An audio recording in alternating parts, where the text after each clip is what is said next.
Bom, chegou alguém com crise convulsiva na frente do neurologista. Nós vamos investigar a crise. Como é que você investiga uma crise convulsiva? Primeiro, a gente tem que ter a história do paciente, né? Então, desculpa, uma crise epilética. Uma crise epilética, que pode ser convulsiva ou não, né? Lembrar disso. Primeiro, a história é a coisa mais importante que a gente tem que tirar da pessoa, porque é isso que vai nos fazer chegar no diagnóstico, tá? Então, a gente tem que saber, primeiro, desde a gravidez da mãe dessa pessoa, como é que foi, se teve alguma intercorrência ou não. O parto, se teve alguma... É muito importante. Muito importante, né? Porque, como eu falei, é a principal causa de epilepsia na infância. E, às vezes, tem uma alteração muito discreta, uma hipóxia muito discreta, que não dá crise inicialmente, mas começa mais tarde a dar. Então, é importante essa informação. Saber se teve algum evento que possa ter lesionado o cérebro na infância, como algum trauma, com perda de consciência. Toda criança, assim como tem febre, bate a cabeça o tempo inteiro. Mas não é bateu a cabeça, levantou e volta para o brinquedo, não. Isso daí não tem problema. Bateu a cabeça e deu aquela desmaiada, aquela tonteada, aí sim é uma coisa que a gente considera, tá? Então, trauma, infecção, teve meningite, teve crise febril. Então, a gente tem que saber a informação, o desenvolvimento dessa criança foi normal ou ela demorou para andar, demorou para falar. Então, a gente tem que tirar toda a história da vida dessa pessoa e aí chegar na crise em si. Crise na família, conta? Conta, porque inclusive eu não falei, uma das causas mais importantes de epilepsia é a genética, né? Além de todas essas adquiridas, tem a causa genética. Então, a história familiar faz diferença, tá? E aí, depois que você colhe a história de toda a vida, da crise, como é que foi a crise, como que ela começou, se a pessoa sentiu alguma coisa, a pessoa que viu a crise faz toda a diferença numa consulta, porque a pessoa que teve a crise pode chegar um momento que ela não se lembra de como que aconteceu. E aí o acompanhante é que vai contar. Doutora, ela ficou com o olho arregalado, ela levantou, ela caminhou, ela falava desconexa, ela não me respondia, ela sentava, levantava, ou ela saiu correndo. Enfim, a pessoa que vai contar os detalhes da crise vai fazer diferença no diagnóstico. E aí os exames complementares que têm que ser feitos, né? 2 são obrigatórios. A pessoa teve uma convulsão, a gente tem que fazer um eletroencefalo e um exame de imagem. O exame de imagem pode ser a tomografia ou a ressonância. Se for numa emergência, a tomografia resolve para descartar as causas mais graves. Que é o sangramento, um tumor grave, exatamente. E se for no consultório, aí a ressonância ela te dá mais detalhes de lesões tudo, né? Mais sutis. E para a criança, por mais que você tenha que sedar, é melhor, né? Do sim, que a se ela. Sim. Você dá uma carga de raio-x. Se você vai fazer menor, uma né? vez, né, e vai resolver, com certeza a ressonância é melhor, porque ela pode fazer a tomografia e não resolver. Porque se ela não tiver um sangramento ou um tumor que é difícil dela ter, porque na criança não é a causa primária, ela vai ter que fazer a ressonância depois. E vai levar uma carga de raio-x... Além, né? Além, né? Fala um pouquinho de carga de raio-x de tomografia em crianças. Toda vez que nós atendemos uma criança, atualmente nós pensamos muitas vezes se realmente nós vamos indicar uma tomografia. Uma tomografia, por exemplo, uma tomografia de abdômen corresponde a 120 raio-x de tórax, corresponde a carga de radiação correspondente a 120 raio-x de tórax. Nossa, em um corpo em desenvolvimento é demais, né?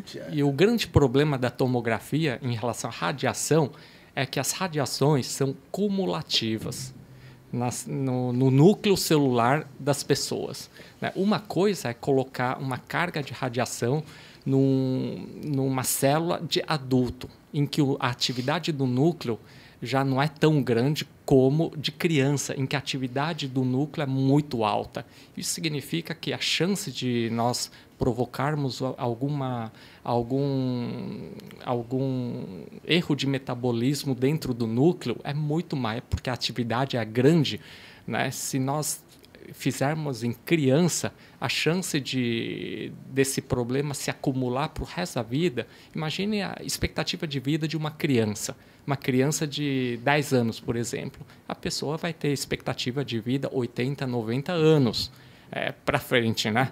Isso significa que a chance de ter um tumor induzido por radiação aumenta bastante. Então, sempre que possível, nós estamos evitando tomografia e nós estamos preferindo ressonância magnética. Vamos falar, então, do elétrico. O eletroencefalo. Vamos fazer o eletro. Eu queria que você falasse o que é o eletroencefalo e como se faz um eletroencefalo bem feito. Porque isso faz uma diferença. Total. Às vezes as pessoas... eu fiz o eletro. Quanto é? Fiquei 5 minutos ali. Não fez o eletro. Não fez o eletro. Não. E, na realidade, o eletro bem feito tem a sua importância, sim, na crise convulsiva. Você pode falar um pouquinho aí pra gente? Tá. Então, o eletroencefalo é um exame complementar que mede a atividade elétrica cerebral. Tá? Igual o eletrocardiograma avalia a atividade elétrica do coração, o eletroencefalo avalia a atividade elétrica cerebral. Ele é um exame que não dói para fazer, é super simples.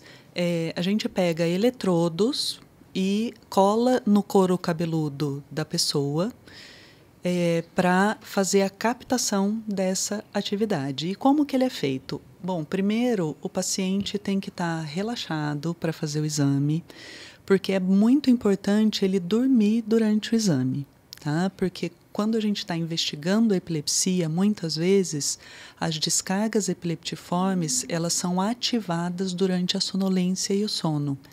Então, um eletroencefalo feito em vigília e dormindo, ele é muito mais completo do que esse exame de 5 minutos aí que você mencionou. Tá? Então, o paciente tem que estar descansado, mas ele tem que chegar no laboratório com a cabeça lavada, porque a gente vai conseguir captar a atividade elétrica se o exame for feito de forma adequada. Se tiver com muita oleosidade, isso vai atrapalhar essa captação.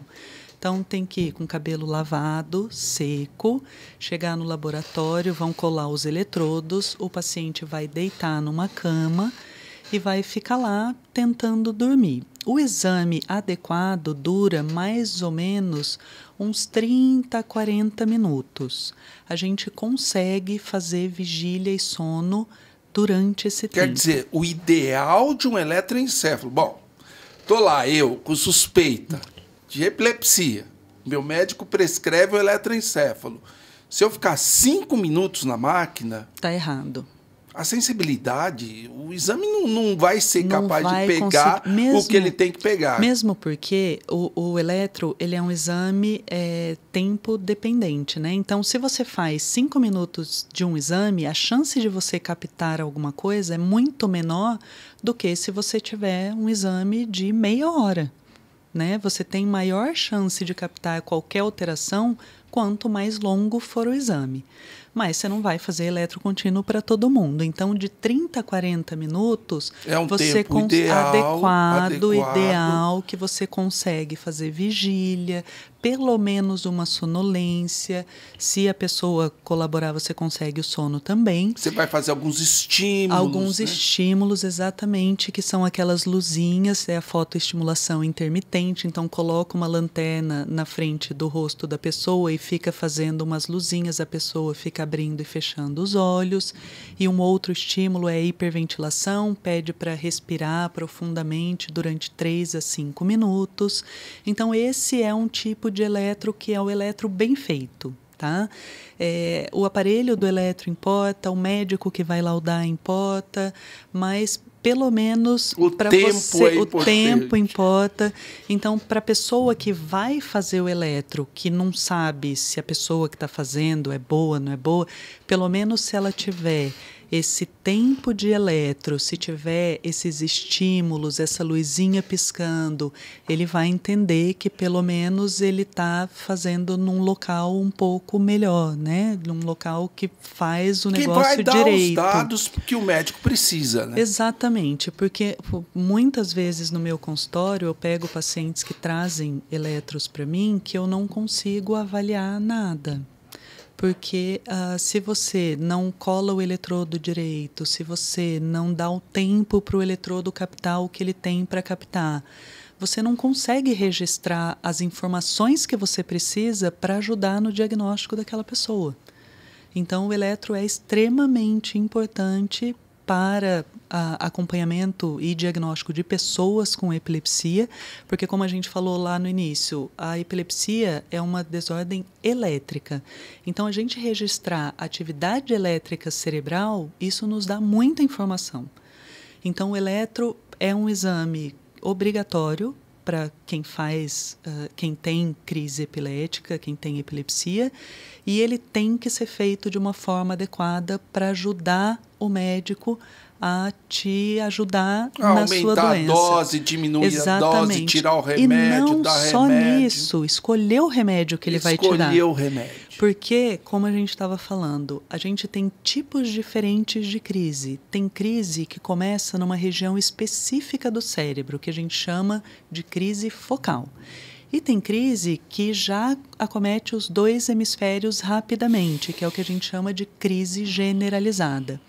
E o eletro também mostra essa diferença. A descarga epileptiforme, que é uma alteração do eletro que aparece em pessoas com epilepsia, ela aparece de formas diferentes quando uma pessoa tem epilepsia focal ou quando tem epilepsia generalizada. Então, por exemplo, se você, Marcelo, tem uma epilepsia, um tipo de crise focal, o seu eletro vai aparecer a descarga bem localizada em uma região. Já o Edson, se ele tiver uma epilepsia generalizada, a descarga ela vai aparecer em toda a região do cérebro. Então, no eletro vai ser uma descarga generalizada. E o tratamento para vocês vai ser diferente. Então, o primeiro tratamento para pessoas com epilepsia é remédio.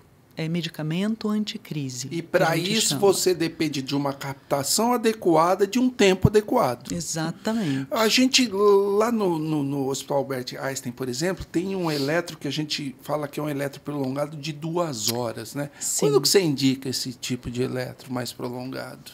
Olha, quando você faz um eletro... Por exemplo, você pode fazer um eletro de 20, 30 minutos e não captou porque a pessoa não dormiu, não relaxou, porque ela foi lá fazer um exame, estava preocupada, não achou nada naquele primeiro exame que você fez mais rapidamente. Se você fizer um de 2 horas, você vai ficar mais tempo. Aumenta a probabilidade. Com certeza, tem uma chance de dormir naquele tempo, porque ela fica mais tempo lá, relaxada. Então, você pode até pedir já um de 2 horas logo de início, porque a chance é maior. Mas esses mais prolongados, geralmente, quando a gente não consegue o diagnóstico num exame de rotina mais rapidamente, a gente indica esse mais prolongado. E uma outra indicação que ajuda muito é para a criança, né? Porque a criança, quando chega num laboratório ou num hospital para fazer exame... É diferente, né? Ela está totalmente agitada, achando que vai tomar injeção, que vai doer, que vai... Então, isso também faz diferença. A técnica que vai colocar o eletrodo, ela tem que ir com muita calma, com muita delicadeza, brincando com a criança. Tem que ter muita paciência, a gente até tem coloca, que ter perfil para fazer isso. Sim, coloca uma boneca e coloca o eletrodo na boneca ou na própria mãe ou no pai que estão acompanhando, para a criança ir se sentindo mais à vontade para deixar fazer um exame. Porque, como eu falei, não é um exame que dói, não é um exame para eles terem medo de fazer. Mas chega num lugar diferente para fazer um exame, já está tomando remédio ou prestes a tomar remédio, a criança está agitada, ela está assustada. Então, esse eletro mais prolongado ajuda, porque aí ela fica lá com a mãe mais tempo, dá tempo dela dormir e fazer um eletro melhor, de melhor qualidade para ajudar na conduta. E na prática clínica, quando nós solicitamos o exame de eletroencefalograma, resultado normal, resultado normal não descarta epilepsia. Com certeza. Esse é um dado importante porque o importante... Porque às vezes o cérebro não está disparando aquela hora. Naquele momento. Isso, a clínica é soberana. Né? As manifestações clínicas são soberanas. Então, quando o eletroencefalo dá normal, nós temos que ter paciência, repetir o eletro em um outro momento. Por quê? Porque a epilepsia, pela própria definição, é um transtorno paroxístico. Isso significa que, de repente, a descarga elétrica ela acontece, é quando nós vamos detectar as alterações através do exame e, no período entre as descargas elétricas, o cérebro pode estar funcionando normalmente e nós podemos ter atividade elétrica normal no período entre as crises. Agora eu vou te fazer uma pergunta. Por exemplo, você tem um resultado no exame. Fui lá, tenho suspeita de epilepsia. Aí eu, curioso, né, fiz o exame, abri antes do médico. Nossa, descargas elétricas paroxísticas, mas não tive crise na hora do exame. Isso pode acontecer? Sim, sim. Por quê? Porque o que é isso? Isso mostra que tem uma região do cérebro que está funcionando de forma anormal. Anormal. Não necessariamente você está tendo crise convulsiva lá na hora. Não vai necessariamente. Esquisito. A descarga epileptiforme só mostra uma predisposição de apresentar crise epilética. Então, quando você pega um exame e vê descarga, só mostra que você que fez esse exame tem uma predisposição maior de ter uma crise epilética. Por exemplo, vocês já viram que quem tem cefaleia, às vezes o médico pede um eletroencefalo. Então, você tem dor de cabeça, o seu médico pediu um eletroencefalo para você, você foi lá, fez o eletroencefalo e vem uma descarga epileptiforme. Você tem epilepsia? Não necessariamente. Né? Não, você não tem epilepsia, porque você já teve crise epilética. Você não, lembra que a definição verdade, de epilepsia saiu do critério, né? Eu tenho pelo menos uma crise epilética. Então, esse exame só mostra que você tem uma chance aumentada de ter crise. Mas você pode ter a crise ou você pode não ter. E se você nunca tiver, você nunca vai ter epilepsia. Você só mostrou naquele momento que você estava fazendo o exame essa alteração naquele segundo. Porque, pela definição, epilepsia é uma doença cerebral, né, de redes neurais que resultam em predisposição para descarga elétrica anormal no cérebro, né, e com sintomas clínicos, né? Sim, então, a definição envolve sintomas clínicos. Também. Se não tiver sintoma clínico, não tem epilepsia. Sim. Pode vir um eletro lá, pode...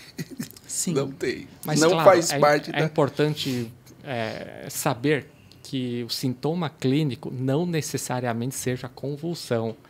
Pode ser formigamento do rosto, pode ser, por exemplo, crise neurovegetativa, em que pode ter crise hipertensiva ou crise hipotensiva, pode ter... Dor na barriga, né? Crise psíquica, pode diferentes. ter crise psíquica, de repente uma euforia ou uma tristeza. Ou seja, são vários tipos de crise. Por isso que a correlação clínica da atividade elétrica e os sintomas devem ser valorizados. Ou seja, investigação com um especialista e ele vai conseguir investigar de uma forma mais correta todos esses sintomas. Isso. E levar sempre em consideração, em primeiro lugar, a clínica. Né? O exame complementar, como o nome já diz, é complementar a clínica. Você não vai tomar a conduta só com o exame complementar. Ou seja, o cara não teve crise, tem lá a descarga, você não vai tratar o eletro dele. De jeito nenhum. O eletro a gente não trata. Não né? pode tratar o paciente, exatamente. Por isso que no atendimento médico, a história clínica e o exame físico e neurológico continuam sendo soberanos.